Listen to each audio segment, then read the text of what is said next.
I'm going to remain standing so I can be as tall as these guys when they're sitting.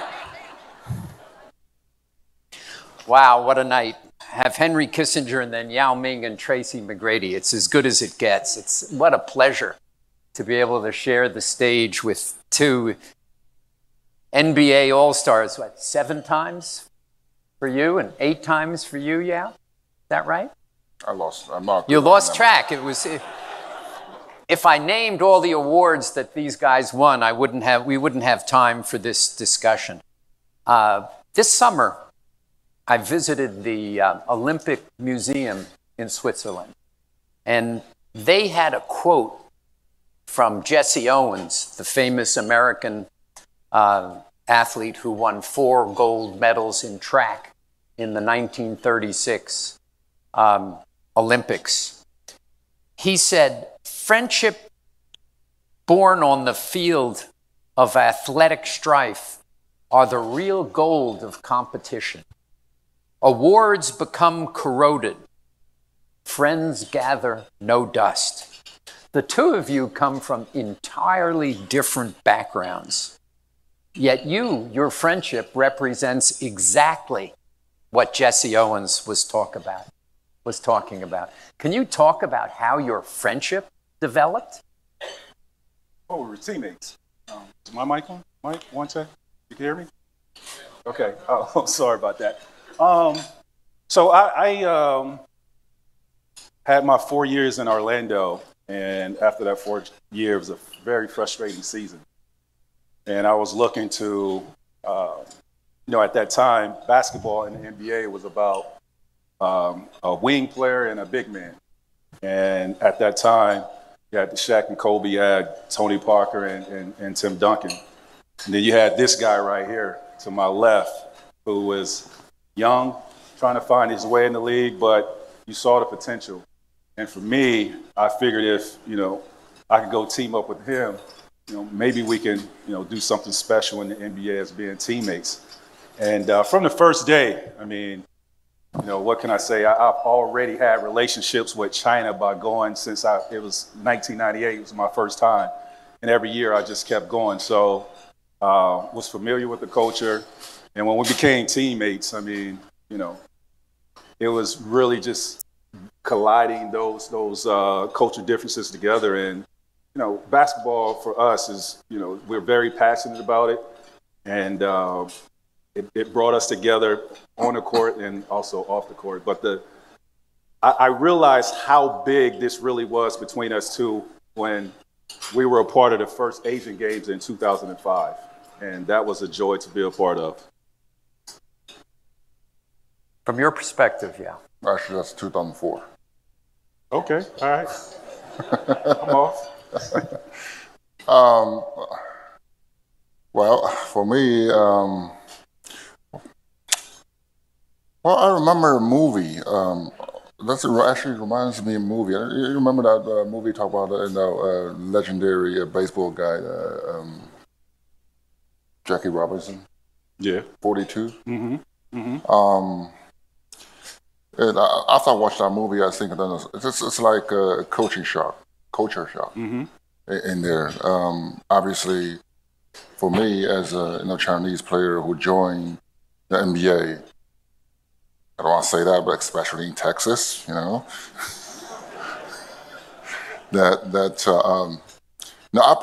thought I prepared everything.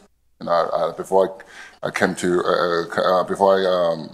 Rocket, come to Houston, that I try to study some English, some other books to learn something about how I can survive in this league right there.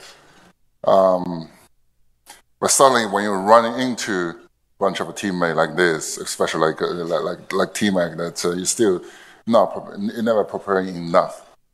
You're never preparing enough. I remember the first practice when I practiced with him. We were being forbidden practice together before the training camp start. That's a league policy or something. Mm-hmm. All right. It's a lot of things happen on court. Something is really off the record. It's really off the record. But basketball is a sport that can can put us together. Regarding those misunderstanding of a language, because, be honestly, I'm not perfectly speak English until today. You're not speaking Chinese at all. You speak you're a lot better than But I learned trash talk from you. Yes. Yes, you did a great job. Like the one I just gave to you. Yes. You trash talk, Tracy? And just a little bit. And I had to learn. But it wasn't reciprocated, though. I had to learn trash talk from my Chinese teammates and not Yao. So, I helped you out. You didn't help me out when I went to CBA. But I tried. Cool. Well, I try to keep my advantage. Okay. All right. So, what year was that you then went? How long were you in the Rockets before you joined, or was it simultaneous? You came in 2002? Yeah, I joined the team in 2002. And what year did you join? 2004, 2005. So you operated without Tracy for a few years, but it wasn't as much fun. Oh, that's fun. Also fun. Oh, come on. One of the great moments, I attended the opening of the Olympics on August 8th, 2008. And watching you, Yao, lead the Chinese team with the Chinese flag on one side and holding the hand of a 9-year-old boy on the other who had been a hero in the Wenchuan earthquake. What did that, the whole world was watching. What did that feel like? Well, there's about 2 months ago, there's another guy asked me the same question, which is just suited to me. I suddenly, I don't know where this answer come from. It's also from another movie, It's like, remember, movies, yeah. I learned my English from those movies. Titanic. Remember that movie, Titanic? I think we all watched Titanic. Yeah. You want to sing a song? You just watched that? You just. Don't mention another movie. I'm not. Okay. At the very end, remember that old Rose? He said, I don't even have a picture of him. He only exists in my memory. When you just ask me how I feel about the 2008 Olympics, it's exactly the same feel. That I cannot explain how I feel about it, but it only exists in my memory. That's how I feel, maybe. It wasn't a deeply emotional moment. In other words, I keep a tape of the 2008 Winter Olympic highlights because it's so uplifting. And part of it is the video of you coming into the NBC had provided it, but it's you coming into the stadium. What did you feel seeing your teammate walk into the stadium in Beijing that day? Proud, because I know him personally. I know he was standing up there watching him. He was a great representation of China. Couldn't have a better person. To think that watching this guy and there's 1 billion people that's behind him and rooting him on, you have to feel something. Yeah. Jesus. Yeah. You got to feel something. But, I was just proud watching my teammate up there in the Olympics because I knew how much it meant, not only for him, but for China. Yep. You've both experienced playing in a foreign country. Obviously, you playing here, Tracy, you playing in China for Qingdao, mm-hmm. right? Qingdao, very cold. Very cold? Very cold. Very, very, very cold. Beautiful city, though, but very cold. What were some of the obstacles that you faced, and were they unique to a Chinese in America and an American in China? It's basketball. I think, just really adapting to a different game. Again, all my Chinese players, they spoke Chinese. I didn't speak any Chinese. So, but I did pick up, a few basketball terminologies as I went on through that season. Like what basketball terminology did you pick up in Chinese? I picked up like how to tell my teammates to rebound. I always think I get fouled when I go to the hole, so I know Fanguila. Fanguila. Talk to the ref, my Fanguila. So and yeah, rebound, lob and jaw. Like I've learned some terminology, but at that time for me, and this is why I appreciate and I always be indebted and love China. Like that, I consider China my second home. It was a time like we as basketball players, we love being celebrated. So in the NBA, when you're on top of your game, you're being celebrated by fans. And Yao has gotten this. I've received this in my time of playing. When you're at the free throw line and you're having one of those, amazing seasons, and you're standing at the free throw line, and you got 18 to 20,000 people chanting MVP, right? Like that, I can't tell you how that feels. It's an amazing feeling when you're out there on the basketball court and there are other pros, but the MVP chants are for you individually. So by this time of me going to China, I wasn't the same player because I've dealt with injuries. So those chants and everything, the last 4 years of my career had died down. Going to China, when the day that I announced that I was playing in the CBA, sold the CBA out. And my very first game, when I tell you it brought that energy, that love, that passion back, which I've lost for like 4 years, China brought that back. It like revitalized my career and my love for the game of basketball. So I'm always indebted. Now, cultural differences that you experienced in Houston. I'm sorry, again? Cultural differences being Chinese and suddenly being in Texas playing basketball. Must have been a pretty big shock. Well, food, because he loves to eat. I noticed, having spent the last 2 days with him, he does love to eat. First of all, in China, we don't have American football. That's one of the most popular sports in Texas. And you have to watch some of those. Right? Secondly, everything is bigger in Texas, that's for sure. You just added to it. That's for sure. And everything is so far away in Texas because the landscape is so big. And my hometown is in Shanghai. There's 20 million people in your hometown. Yeah. So it's far away in China as well. No? I mean, like in China, I mean in Shanghai. Shanghai. Well, that's 25 million. All right, 25 million people.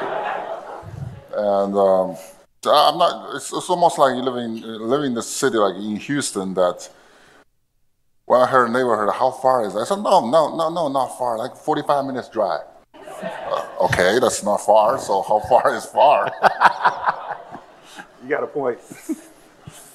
Yeah, the population density is a little different from Shanghai. Yeah, for sure. To say the least.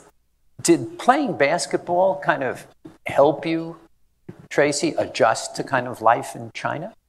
In other words, was it really the lever that got you involved and made you? No, you got to understand. This is 2013, I think, when I played in China. I've been going to China since 1998. Mm-hmm. So I'm very familiar with the culture. I'm right at home. Actually, I just got back from China 2 weeks ago. So when I go to China, what were you doing there 2 weeks ago? I went to the Asian Games. I was over there with Yao. We saw the Chinese national team win the championship. That was amazing. But I just visiting my partners, and that's the beauty about China.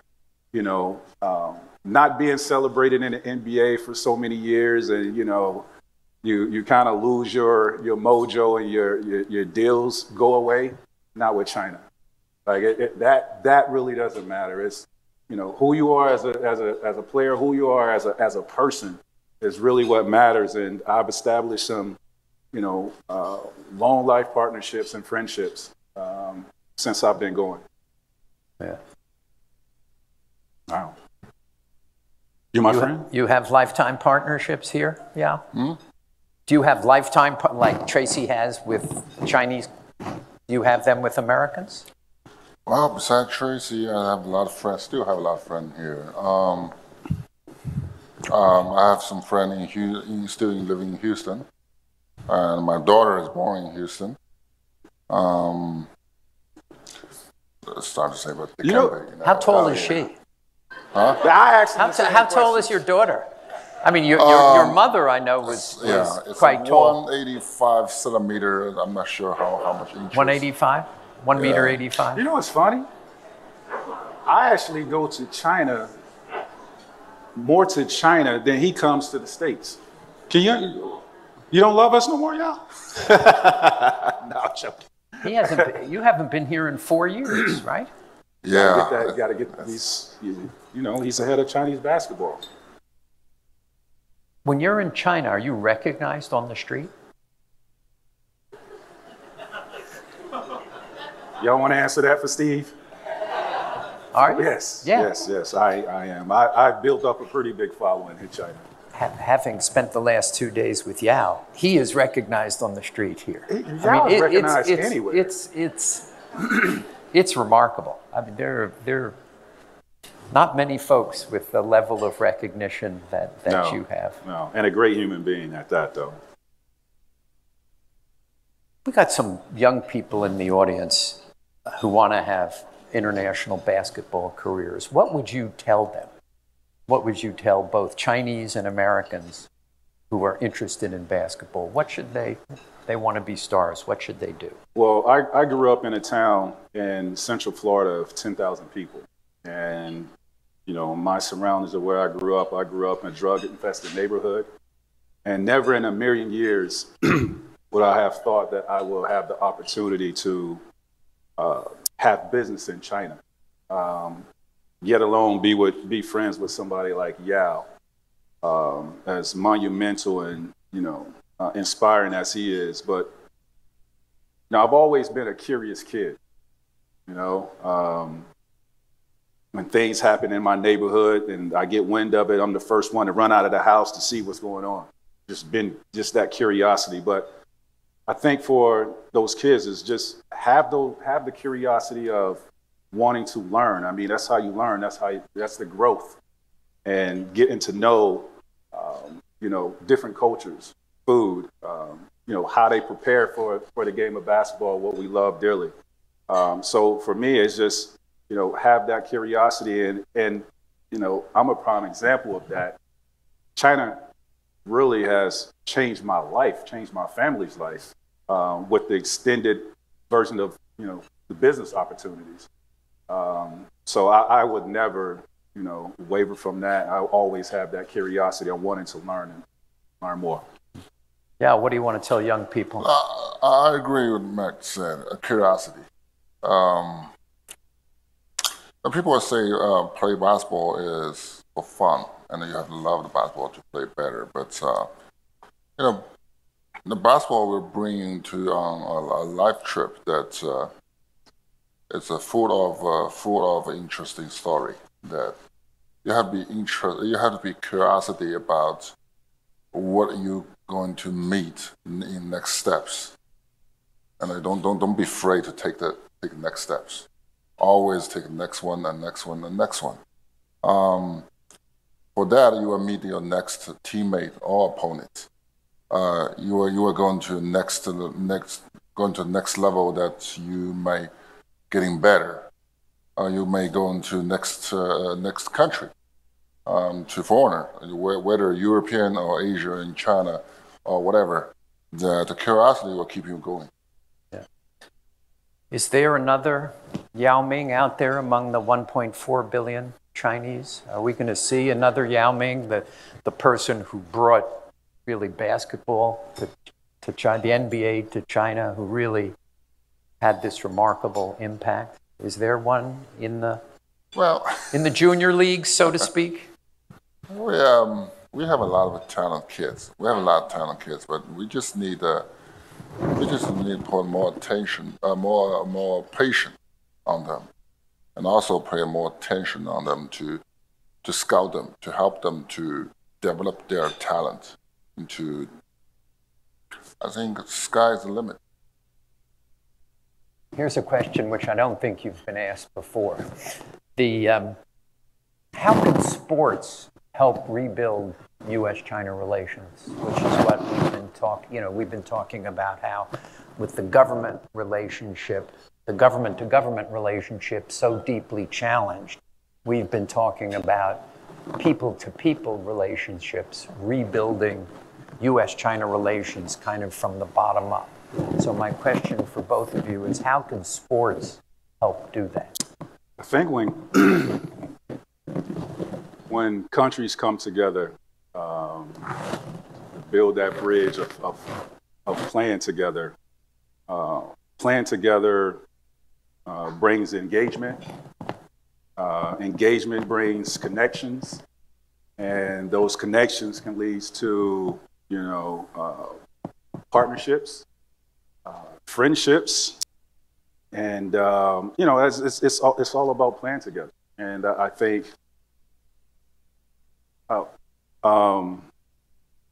if you look at myself, where I come from, my background, where Yao comes from, his background, but we have that one thing in common, and that's that round ball and passion for it. And we truly love that, and it doesn't matter, his religion, his beliefs, none of that really matters, but us just really putting our mind together for that common goal and trying to achieve that. And I think, when we do that, build those bridges and come and play together, it could solve any issue. Yeah, how can we rebuild? Well, I would say that only through sports we can seek sportsmanship.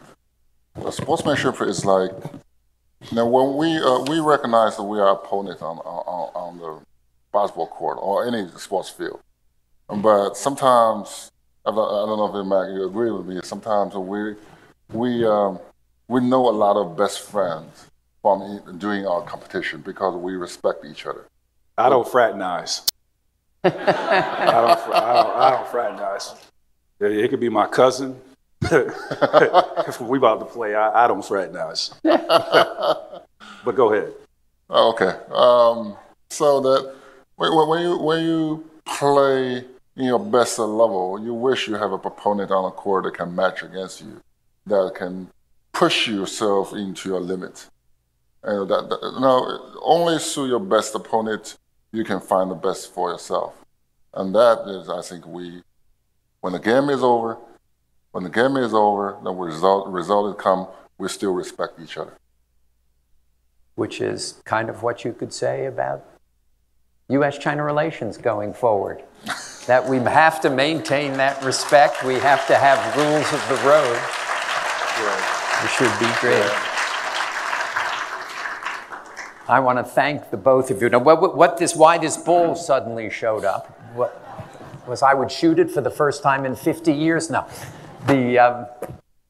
Love you guys to each autograph it, and it will be kind of a memory of both this evening and of what sports diplomacy can do. As you know, we hosted the Chinese ping pong team in 1972, and we helped change the direction of U.S.-China relations. And in a lot of ways, basketball is the ping pong of 50 years ago, that the enthusiasm that Chinese have, mostly because of Yao and because of Tracy, the enthusiasm that Chinese have for basketball and the NBA helps bring the two countries together. Yeah, I'm actually trying to do that in my own way. I'm real big on giving people an opportunity, just based off of, me sitting in this seat today. Someone gave me an opportunity and gave me a platform to be able to make a name for myself. So I created a one-on-one basketball league to where, because of my partnership with China and I know how big and impactful basketball is in the country of China. I wanted to bring a platform that hasn't been built yet through one-on-one, to give that opportunity for those players here in the United States that would probably never get the opportunity to go to China and play against the Chinese players, and bring those Chinese players over as well. So I'm very heavily involved in the youth space, and that's the bridge that I'm building to, spark those relationships. So yeah. Well, if everybody would join me in thanking Yao and Tracy for a wonderful discussion and for what they've done. Thank you both. Woo!